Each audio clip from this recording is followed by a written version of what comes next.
This is Boston Chris with another great episode of the ETX ROCKS Show. Louise here. Descript. Featuring all genres and styles of entertainment. And coming to the ETX ROCKS. Let's hear it from Louise, please. From the unheralded and unheard to the legends and beyond. Out of the box with ETX ROCKS. It's awesome. We keep them coming. $5, that's pocket change. Well, hey, y'all, this is Haley McDaniel. Are y'all ready for this? ETX ROCKS Show is the greatest show of all time, okay? We are ETX ROCKS.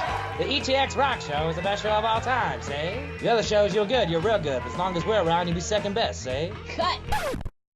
Hey guys, it's Katie Lynn, and thank you guys so much for tuning in to the ETX ROCKS Show. This is Ashlyn Bostick with ETX Music. Thanks for tuning in to another great episode of the ETX ROCKS Show. Here's your host, Boston. Ladies and gentlemen, I want to welcome you all to another great episode of the ETX ROCKS Show. Guys, we have a really special treat this week. Usually we're talking to a musician or an artist or an entertainer or somebody like that. But for the first time in the show's history, we're really, for the first time, talking to a radio promoter, one of our good friends here with the show. His name is Dillon Steen with Steen Entertainment, steenentertainment.com. And he's been gracious enough to sit and talk with us this week about how the radio side of the music industry works. Dillon, I want to thank you for coming on the ETX ROCKS Show, man.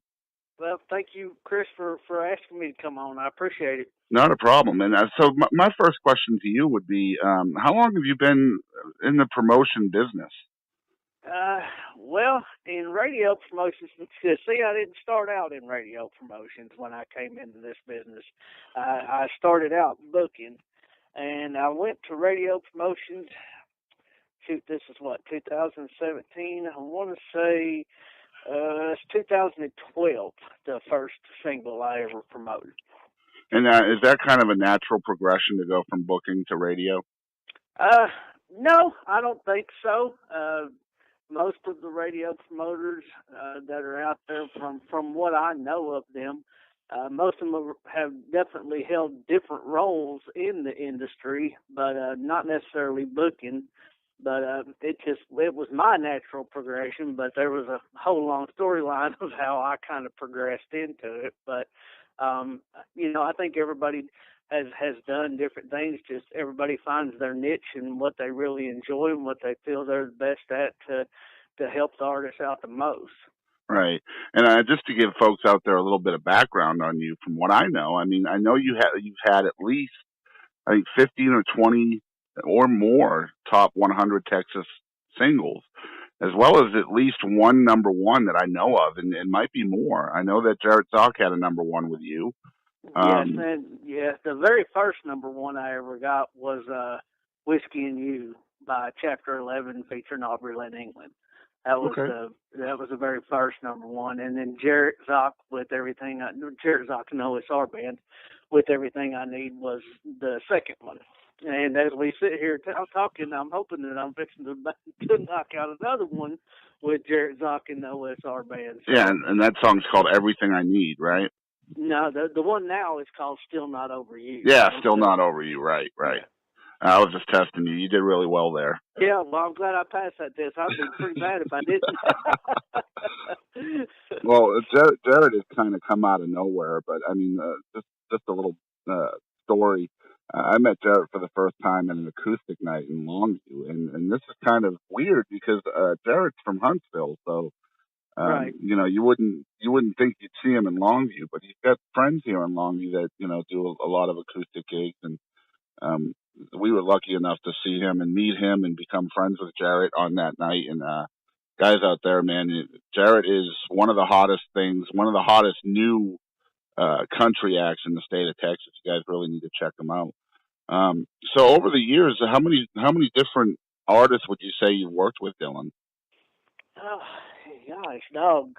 Boston, you're going to make me have to count.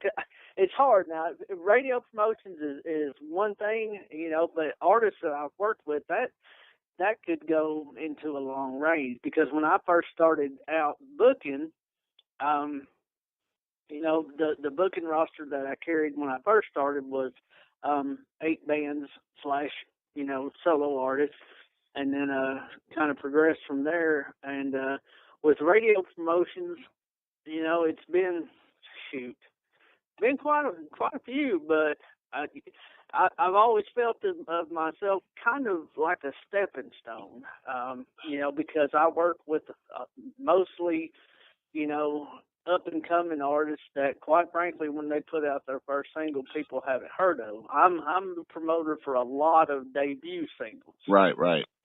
And, now I've been blessed with Jarrett and them that, we're on their third single right now. So I'm kind of feeling lucky that these guys are hanging around because they, like you said, they're smoking hot and they're still trusting me to be a part of their career. But I've worked with a lot of the names that are very much recognizable to folks now. I mean, Saints 11, I promoted 5 singles for Saints 11.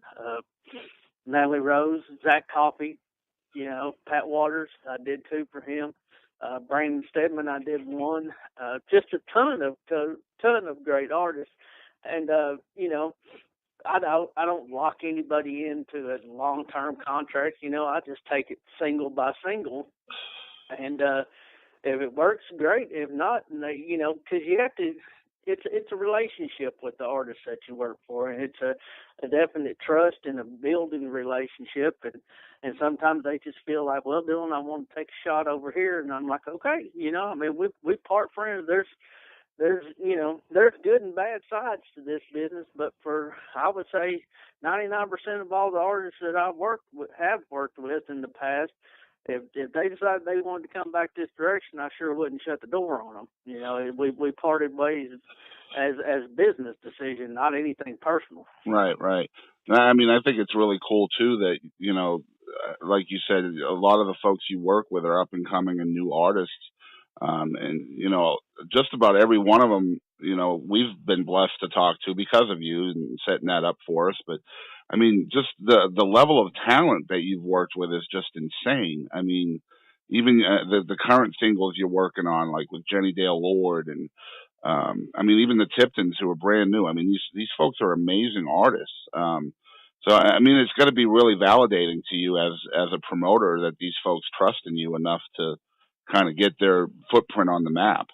Oh, it is. I mean, because, when these artists put their blood, sweat, tears, money, everything else into getting their music out, if they, for them to come and trust me enough to be the guy to, try to work it at radio and get them heard as far and wide as possible, like I said, it all comes back to that trust level, Boston. Absolutely. It's a definite trust relationship and but the thing with that though is, and some people take it personally when I say, no, I won't promote that song. And it's not that it's a bad song. It's just, and it's hard to explain this to people where they understand, but when I listen to a song that an artist sends me, it may very well be a good song. Could be a great song, but if there's just something in that song that doesn't grab me in the gut, then I can't promote it. Right. Because I have to feel it, and to be able to think that I'm going to even try to do these folks any justice. Because I'm not going to just take a man or a woman's money just because I'm sitting in a position that I can. I want to make sure that I can at least give them the best shot for the money that they're putting into it. Right. You have to believe in what you're promoting, basically. Right. Exactly. I mean, and I'm going to bring up a name that's past history as far as charts go, but she's definitely very much still part of the industry. When I went to promote my first single, it kind of got thrown on me because the lead of the band that I was managing at that time said, Dillon, we want you to promote the next single. I was like, you're crazy. I don't know a thing about radio promotion, right. And but I started calling around because obviously from managing the band and booking and stuff, I knew some people in the radio industry. So I started calling, got a lot of good information. I've got quite a few mentors out there that I owe my radio promotions career to. But the one person that laughed at me was Katie Key. And she was still the chart editor of Texas Music Chart. It was very much still alive and very healthy at that time. And I called her and I said, Katie, I don't know what to do, And she said, well, tell me about the song, Dillon. Do you like it? So I was like, oh, hell yeah, I love it, and I started telling her all about the song, and she started laughing at me. And I said, what are you laughing at me for, Katie? I'm serious here, and she said, Dillon, I'm laughing because you're doing radio promotions right now. She said, you have to get, your job is to try to make the radio folks feel as passionate about that song as you do. Exactly. So, and, I said, okay, and I spent weeks, getting all the contacts and phone numbers and what the call times were and everything else to make sure that I was ready to go. And, boy, I went out the door with that first one, and I knew I'd found my true niche. And I loved it, and I've been doing radio promotions ever since. Well, here's a question for you: when you're in the process of possibly taking on a new artist, and you're listening to the song that they're pitching to you, how much does timing have to do with whether or not you choose to promote it? And what I mean by timing is, like a summer song wouldn't work in the middle of winter, like a beach type song or a fun song like that. So how much does that timing factor in for you? Well, you say that, and there's the whole saying is there's an exception to every rule, and right. That's very true even in radio. Now, for your biggest percentage of the time, yeah, you want to go. I always say radio's kind of seasonal, like the weather. Right. Your more up tempo songs are going to work better in spring and summer, and your slower ones normally in fall and winter. But the first number one I got was a ballad in the middle of summertime. So, yeah, go figure. But, it's just one of those things. That doesn't really make a difference on whether I'll promote it or not, Boston. It may have to do with whether we release that one right then or if we wait to have it be the second release. Right. Because the song, the tempo of the song, whether I will promote it or not, doesn't affect me. It's how the song hits me, whether it's a high tempo or a slow tempo. Now, when we release may be affected by the tempo, but not whether or not I'll promote it. Right. So when an artist is looking to basically release a single to radio, what would you say to an artist? What do they need to do before they're ready to have a radio promoter on their team? Well, I mean, what do they have to do with the music itself? Well, I mean, obviously it doesn't need to be sounding like it was recorded in your bathroom. Right. It better be quality sounding, and and you need to understand how much music is really out there, because a lot of artists, and this is true because of the fact those of us that are promoters in radio that report the charts, we focus on the songs on the chart. But there is so much more music out there that these radio folks get that never hit the chart. Exactly. If you get in the top 100, you got to understand how many other people that have sent the song to radio aren't even close to hitting that chart. Right. So, number one thing that any artist needs to do, no matter what, is truly, truly believe in their music and have a professionalism about it to be able to carry it. Because you can be the best singer-songwriter in the world, but is this a G-rated interview, Austin? Yes. Let's keep it G. Okay. You can be the best singer-songwriter in the world, but if you come across to everybody out there as butthead, then it may not make that much difference how good of a singer-songwriter, because nobody's going to want to see past that. Right. And you have to and build your fan base. Right. I mean, your fan base is so much more important than, I always tell every artist I work with, your fan base is louder and more important than me, radio, anybody, because they are the voices that will go to the venues, to the radio stations, and they are your voice more so than any promoter, booking agent, manager, or anything else will be. The fan base is the loudest. Right.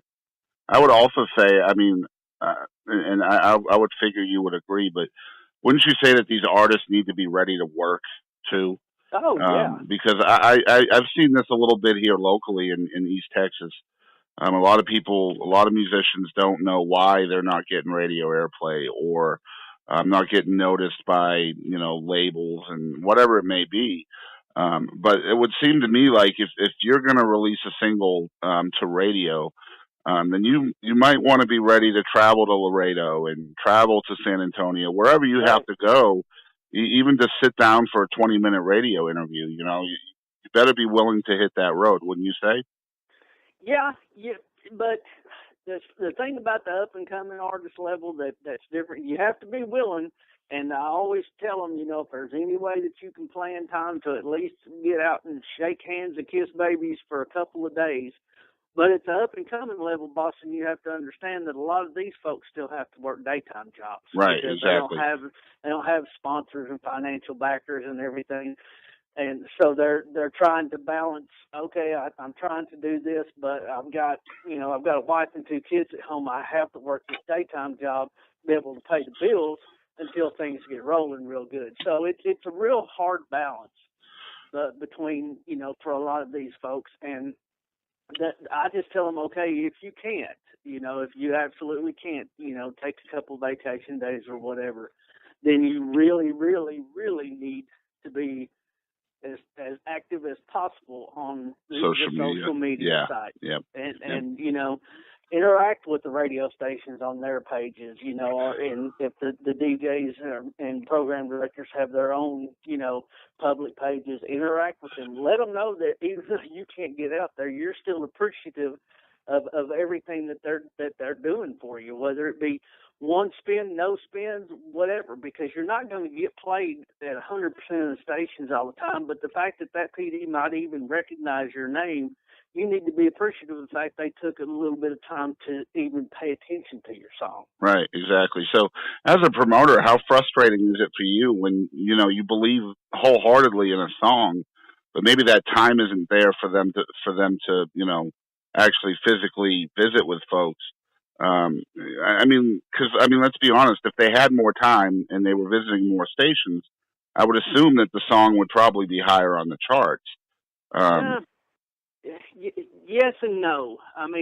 Sitting down and doing a radio interview does not guarantee spins. It just does it help because it gets a little bit more personal relationship? Sure. Even if it doesn't help on this song, the PD, the radio folks will at least know your name, and when you release the next one, go, hey, I remember that guy. I didn't like that first song, but I remember him coming and talking to me. Real nice guy. I'm gonna listen. I'm gonna give this one a listen. Right. So it helps that way. It's just putting yourself on people's radars. Right. And it's just building relationships. But that's something that all of us have to do. Right. I don't get out and go sit in these radio stations with these DJs, but I try to build personal relationships, as I can, so that if I, just for an example, if I'm, call Jennifer Allen and say, hey, Jennifer, I've got somebody coming through Waco. She's like, she'll at least try to help me out because there's a built-in personal professional relationship there to where if it's somebody she doesn't know, and I'm not saying Jennifer wouldn't, because trust me, she tries to help everybody, but it's just a little bit easier when it's somebody you've already got a relationship with. Absolutely. So is it frustrating for me? I guess no, really, Boston, but that comes back to that personal trust relationship between me and the artist, because I understand they've got bills to pay, Right. Yep. And so, I guess I worry more for the artist and their disappointment than I do my own, because I'm not disappointed with a man or a woman trying to make sure they keep a roof over their head. Exactly. It's just part of something that I've got to modify with. Right. And here's something I'd like to ask you, and this is just something I've noticed. You and I have worked together, with some of your artists for quite a while now, having your folks on our show. And I've noticed, and I could be wrong, and it could be coincidence, but I've noticed that, immediately after we've had a Texas country artist on the show, whether it's one of yours or someone else, somehow their chart position changes for the positive. I don't know if that's coincidence or not. So I guess my question to you is, with internet radio and, like a show like mine, which is just a podcast, we're not really radio per se, but you have your terrestrial stations, and then you have your internet radio stations, and you have people like us who are just a podcast. So as a radio promoter, how important are shows like mine to you? Very, but I'm going to tell you why. Because, yes, my title is radio promoter, but in the big picture of this whole world thing, and I tell this to every artist that I work with too, the big picture in all of this is to get these artists' music out to every avenue possible to help them build their fan base, sell their music, pack their shows. So their stations, yes, as radio promoters, we work the stations that report to the charts. Right. But there are a ton of stations out there that don't report to the charts. And if there's a slight chance that they're going to play one of the artists I'm working with, you can bet I'm going to send them the music. Because the big picture is to get these artists played everywhere that they could possibly get in ears and build their fan bases, help their album sales, pack their shows in those areas, et cetera, et cetera. That's very cool. Because I know a lot of things are changing as far as, there's a lot of people like myself. We're very independent, and we don't really answer to anybody, which is cool for us. But at the same time, we don't report to anybody. We don't report to a chart, or, we don't play steady music on the show. We might feature a song or two per episode or whatever. But really our main goal with this show is kind of what you were talking about, is just try to raise awareness for each individual guest that we have on the show. Right. So even to help get their name out there. Right. If you feature them on the show, you had artists on the show, Boston, that I haven't heard of, but I'll listen to the interview and go, I need to go check them out a little bit, hear a little bit more about them.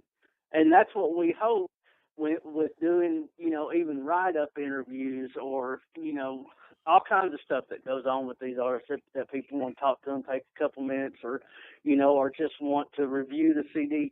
It's all about getting their name out there in front of people to hopefully build interest, and then people will go check them out, and then they'll want to hear their song, and then they'll want to buy their album. They'll want to go see a live show. Well, it's not only that, but making somebody's name more searchable too, I think is part of the whole format too. Like, for example, I'll just throw one of your folks' name out there. If we're talking about Jenny Dale Lord, like if you go and Google her name, her interview with us is gonna pop up. So every little thing that she does becomes searchable when you search her name.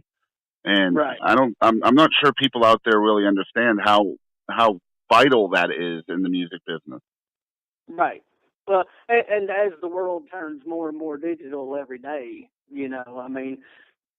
shoot, even when I first got into radio promotions just back in 2012, it wasn't near as digital, as it is now. So right. It's very, the podcast, the internet radio, the terrestrial radio, the streaming on terrestrial radio, the streaming services.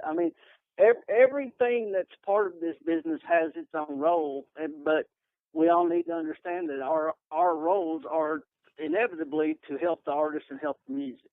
That's right. And I think a cool thing is, we just launched on iTunes last month and Google Play this month, and one of the things I'm really proud of is, like, if you go and search a name that's been on our show, even if it's someone big like Aaron Watson or Joe Nichols, if you go to iTunes and search their name, we'll be one of the only things on there that comes up as free. Right. And I think that's cool. So a lot of folks, we're putting people's names on iTunes that don't have songs on iTunes, and I think that's important. Right, it is. And like I said, everybody from the roadie to the high level manager, et cetera, every one of us that's part, even no matter how small our part may be or how big our part may be, every one of us that has a role in an artist's career has a major role in it, in the big picture, because without that little part of it, the next part might not happen. That's or right. It would take longer for the next part to happen. It's kind of like an engine. If one piece is missing, the engine doesn't run quite as well. Right. Exactly. You know, and anything with artists releasing that want to release to radio, especially if you're a brand new artist. You know, especially if you're a brand new artist. You know, I liken it to I always say it's a marathon. It's not a sprint. So you better be in it for the long haul. Right. You know, and I see too many that are flash in the pan kind of folks.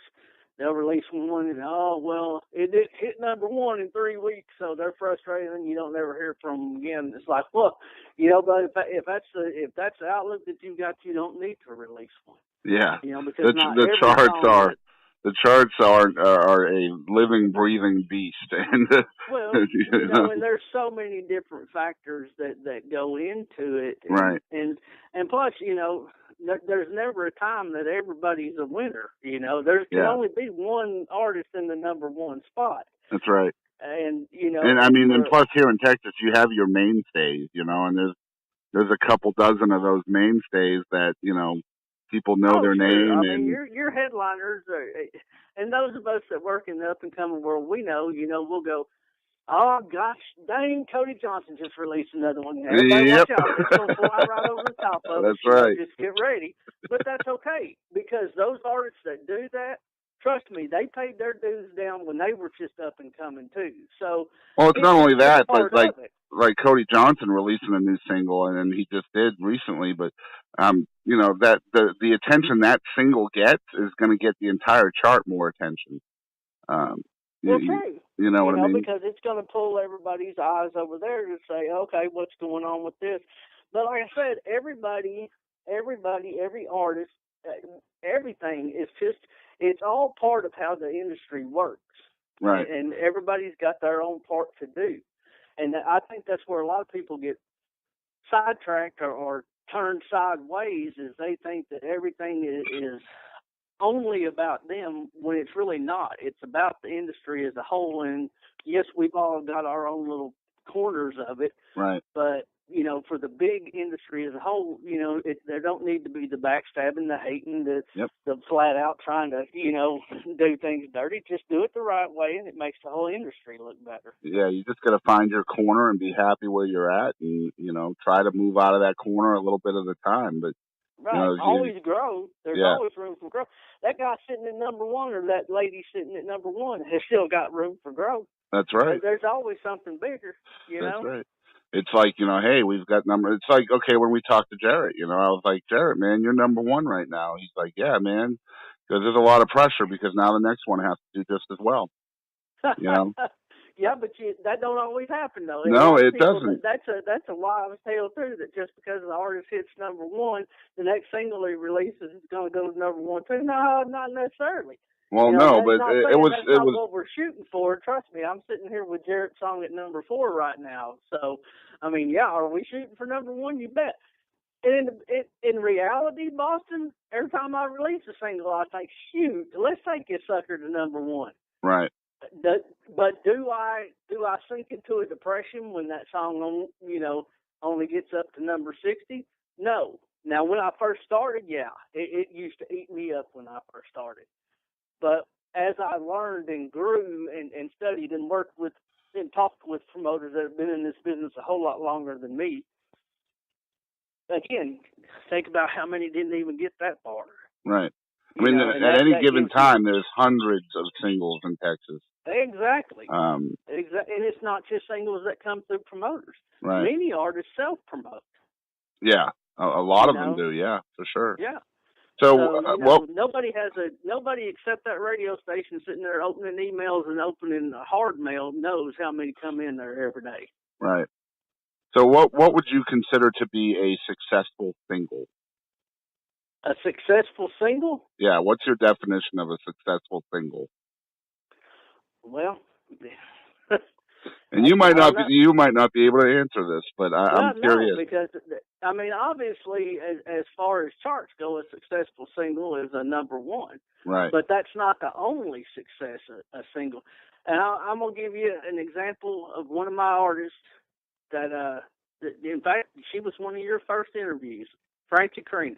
Yeah. Yep. Her debut single, I Won't Be Bothered. Amazing song. Amazing song. It broke top 50, which is good. It ain't good for a debut single. Right.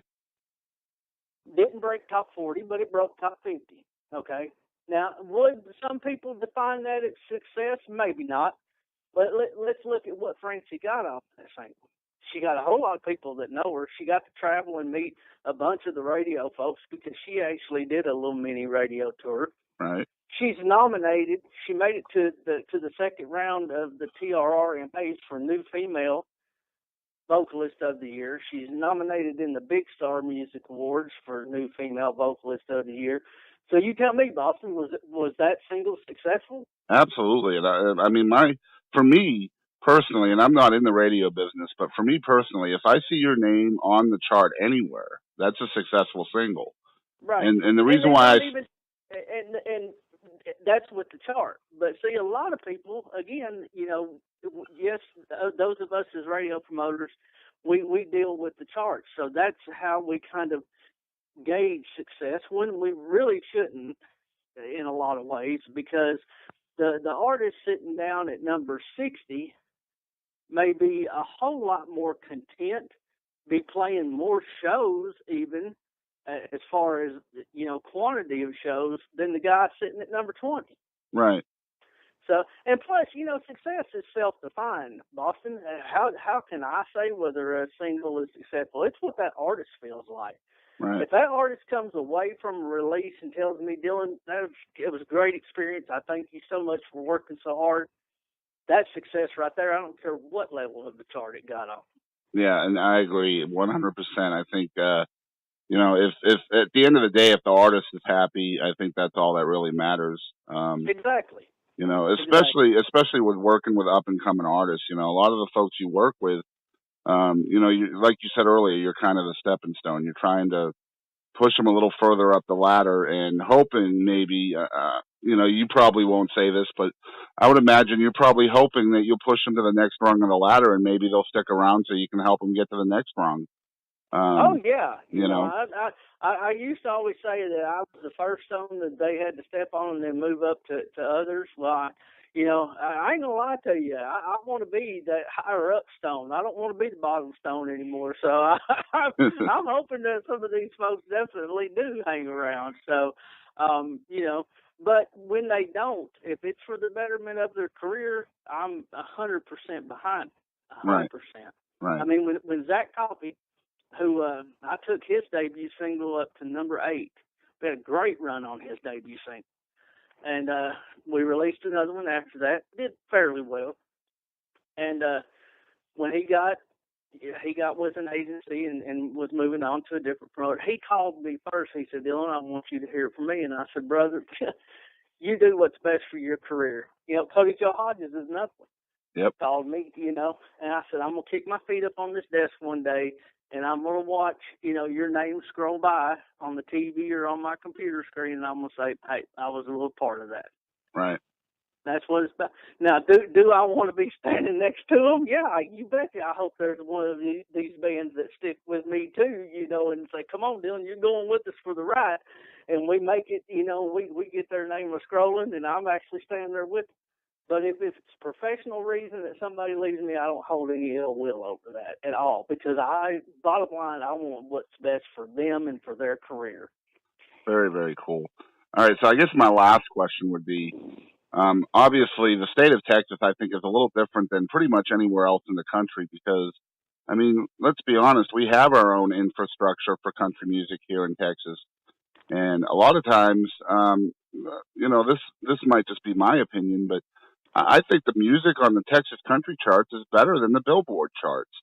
So I would love to hear, as a radio promoter, what your insight is on how important the infrastructure is here in Texas, and how many artists really care whether or not they move on to a national chart? Well, for me personally, Boston, I don't think good music stops at state lines. Okay, I agree. I think now, is there a different sound that comes out of this region than comes from the East Coast? Sure, there is. But you can go to California and hear country music. You can go to Florida and hear country music. But does it sound different? Yes. But if we said only good music comes from Texas, then, well, what the heck is Alan Jackson and Travis Tritt? Right, because they come from Georgia. Right. So, and it's a little bit different for me, again, because I deal with up-and-coming artists at this point in my career. Does everybody want to hit Billboard and go national? Sure. Everybody that releases a single to radio has that, I'm sure, and I can't speak for them, but I would imagine they all have that thought in their head, But it's not something that we focus on. Our focus on let's get these Texas radio stations to play. That way you can book better shows in Texas and build your name up. And again, it's that marathon thing. Right. So I don't try to reach beyond my grasp. And national. Now I've got a couple of artists that have distributed their singles nationally through CDX, and we hope that it gains them some attention. And that somebody, in fact, both of them have been picked up from a couple of stations in states that when I saw the tracking, I was like, get out of here! All right, they're getting played in that state, Yeah. But future, I would assume that every artist that releases a single to radio, Boston hopes that one day they're standing on the Grand Ole Opry stage. But is it something that's focused on heavily at this point in their careers? Not with the folks that I'm dealing with, because you just you have to take it a step at a time. So don't reach beyond your grasp. Keep that light at the end of the tunnel, but don't get ran over by the train trying to get there. Exactly. All right. So for any artists that might be listening out there, that might be thinking about releasing a single, I would love to hear you say, like you're talking to them, what exactly you're looking for and why they should contact you. Yeah. Boy, you're asking me to sell myself now, boss, and I don't normally do that. I'm always That's right. to sell somebody else. That's right. You're a bulldog for everybody else. It's time to sell yourself a little bit there, Mr. Steen. Well, what I'm looking for is just good music, and don't take no, or I'd like to listen to a different song. Don't take it as an insult, because nobody can define your music as bad. One person may think it's bad, another one may not think it's okay, but nobody can define anything as good or bad because it comes from your heart. So just believe in yourself. Give me a good quality song to listen to.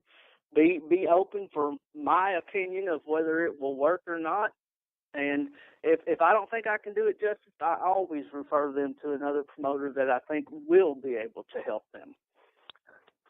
And, just why me? I can't tell you that. I don't. I sit here sometimes and wonder why people choose me. But, I don't know, because the one thing that I always tell artists is I can't guarantee you anything. I can't guarantee you spins. I can't guarantee you chart position. I can't guarantee you interviews. Only thing I can guarantee you is I'll work my ass off for you. Yeah, and that's absolutely true. I mean, anybody who follows you on social media, you are an absolute bulldog as far as social media promotion and presence. I think just about everything I see that comes from you has an artist name in it, and I think that that just shows how vigilant you are in making sure that these folks get the time and exposure that they deserve. From a friend of yours, I just want to thank you for that, your determination and all of that. So what's the best way for people to reach out to you? Email, Facebook. I've got a Twitter, but I've got it attached to my Facebook. That way I don't have to type everything twice. I do too. My website, you got steenentertainment.com. My email is Dillon@steenentertainment.com. On Facebook, I'm Dillon Steen, or Steen Promotions is the fan page. Or just, the best way to get a hold of me is go to a show that one of my artists are playing at and say, hey, how can I get a hold of Dillon? Let them tell you, because then they'll tell you what they think about my work. Very cool. And last thing I'm going to have you say is tell us exactly what songs you have on the charts or that you're promoting right now so folks out there can take a listen to them and maybe request them. Okay, well, this is, I know of two that are going into recurrent, but as of last week's start, I had The Dream by Isaac Jacob Band, Someone to Believe by Jenny Dale Lord. Now, I just released a new one yesterday called Beer Tastes Better With You by Brian Adam Joyner. Got Abilene by the Tiptons, More Than I'm Used To by John Horde. There's an East Texas boy for you. Yeah. Miss My Chance by Matt and the Herdsmen. Ride With Me by Brian Christopher and the Wild Oats. Grow Old With You by Drake Hayes Band. Wildfire by Jamie Talbert and the Band of Demons. And then Still Not Over You by Jarrett Zock and the OSR Band. Oh, wow, man. So you're working your butt off. Yes, sir, a little bit. A little bit. All right, so it's worth it. It's worth it. I love what I do. all right, guys. I want to thank everybody again for tuning in to another amazing episode of the ETX Rock Show. I again want to thank Mr. Dillon Steen for taking time out of his extremely busy schedule to talk with us for a little while today. And, of course, you guys can follow along with us if you're tuning in for the first time on YouTube, the ETX Rock Show. We're also located on iTunes and Google Play Music and a bunch of other places. But the best way you can follow along with us is on our Facebook, Twitter, and Instagram. We are at ETX Rocks on all three. Guys, as we always say, I want to thank everybody out there again for supporting local music. And always remember, ETX Rocks. Hey guys, I'm Katie Lynn, and make sure to tune in to ETX Rocks with Boston Chris. Aaron Watson, ETX Rocks. ETX Rocks, Alan Fox Band. Hey guys, we're the Morning Madhouse. I'm Carter. I'm Brandon. I'm Ginger. It's the best podcast ever made in all of history. Hi, this is Paul Bebo, and I ETX Rocks with Boston Chris Barnes. You're going to love it. ETX Rocks. Hey East Texas, DP here. ETX Rocks. Hey East Texas, we're Enduring House, a Christian rock band. ETX Rocks! Hey, this is Monty Pittman from ETX Rocks. Hey East Texas, Jaden Farnsworth, ETX Rocks. Hey everybody, I'm David McCarty with the Gypsy Creek Band. As always, ETX Rocks.